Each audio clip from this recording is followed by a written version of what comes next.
amazing story for you folks. A life-saving surgery ended up being a life-altering experience. He was just shy of 4 years old when he went in for emergency surgery. He slipped out of consciousness, and that's when he says he entered into heaven. He met people he never knew, like his grandfather. Colton Burpo and his father, Todd, that is, highlight this remarkable experience in the new book, Heaven is for Real. I was looking right at Jesus. That's right, Colton, their 11-year-old, has been to heaven. It all started when Colton was 4 with a near tragedy. After 17 days in the hospital, Colton emerged, but he was different. He began speaking about things he couldn't possibly know about. His mother's miscarriage, his father's prayers, and a visit with his great-grandfather, Pop. It all led to this book, Heaven is for Real.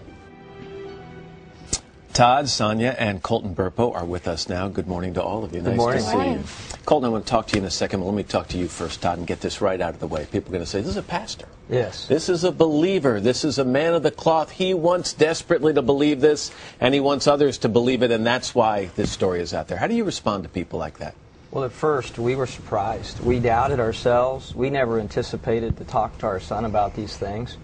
And what caught my attention, or what grabbed mine, is when he could tell me where I was while he was in surgery. The surgeon couldn't tell me that. And you asked him how he knew that, and he said, because I could see you. I was sitting, I think he even said, I was sitting in Jesus' lap as you were doing all these things. So you were cynical, both of you, a little bit at first, until you started to hear these things. I think a question a lot of people would like to ask you, Colton, is what did heaven itself look like? I mean, is it the way I talk about it to my kids? Is it above the clouds? Does everybody float? What's it like? Well, there's a lot of colors. There are a lot of people and a lot of animals.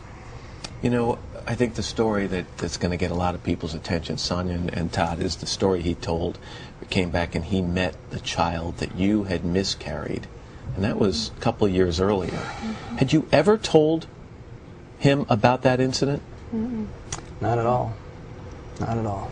Well, I think for us, like when he told us about his sister in heaven, that we hadn't told him about, another one of those holy cow moments, okay, that, okay, he can't make this up, he can't invent this, no memory was planted. Todd, Colton, Sonia, thank you all very much. The book is called Heaven is for Real. The bottles bursted, and immediately he leaped up with a broken bottle and began to stab at me. I lifted my left arm to try to stop the blow, and the bottle actually severed the biceps muscle, the major arteries in my arm, and I was bleeding to death in just a matter of seconds. And I was so weak. But he said, "Sir, you need Jesus Christ." And I didn't know Jesus. I didn't know what he was talking about. So my reaction to that was to begin cursing.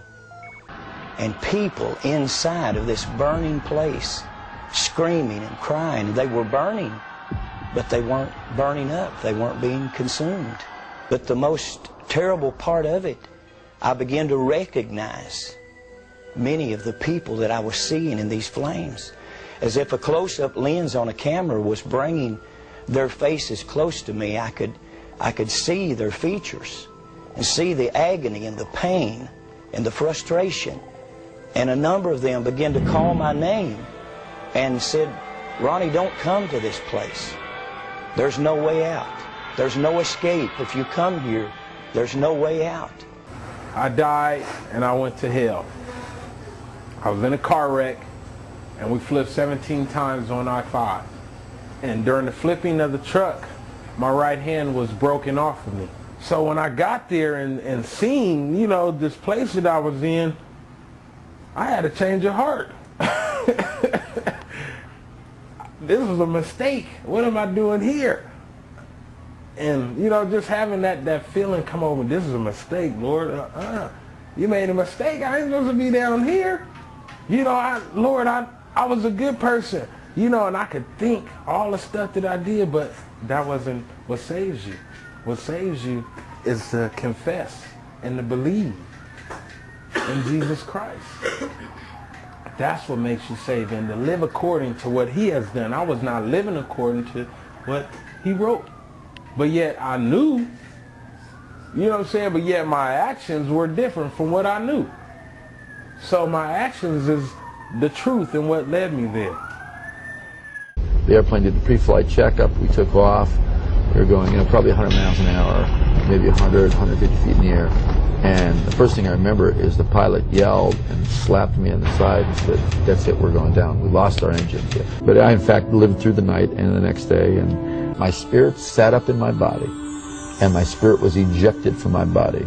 And I went into a realm that I understand now to be the second heaven. And instantly I knew, see, time was gone, and I was aware of eternity. And it's the most profound thing in the world. I could feel something on my right side, and I looked, and literally I saw this. I could see and feel and taste the nature of this thing that was closing, and it was black. It was blacker than black, and it was a bottomless pit without a bottom. And it was closing, and the more it closed in front of me, the more I felt the nature of it. It's the separation of all life. There's no experience, there's no matter, there's no chance of changing anything. No reversal. No reversal. It's irreversible, eternal separation. It's more horrible and terrifying and hopeless than I can describe in any human terms. It was, I screamed in my spirit, "God, I'm sorry, I want to live, give me no chance." And instantly, I was standing in the presence, in the throne room of Almighty God. Instantaneously, I knew I would never die for eternity. Simultaneously with that, I was bathed and baptized in the undiluted love of God the Father. I can't say that in words that do it justice. Funny thing is, when I came back, it was so bizarre because my spirit, I could feel myself literally traveling from the third heaven through the second heaven, through the earth's atmosphere, and feel my spirit press into my body. And I could hear out of these ears and see the ceiling out of the eye that wasn't blind. If you don't know God, believe me, you need to know the living God. He created you for a purpose, and it's not just to hang around this earth. It's brief, whether it's 19 years, it's been 19 years, I'm 57 now. Whether I live to be 100 or not, it's like that compared to eternity. But what you do now, you can choose to know and love God.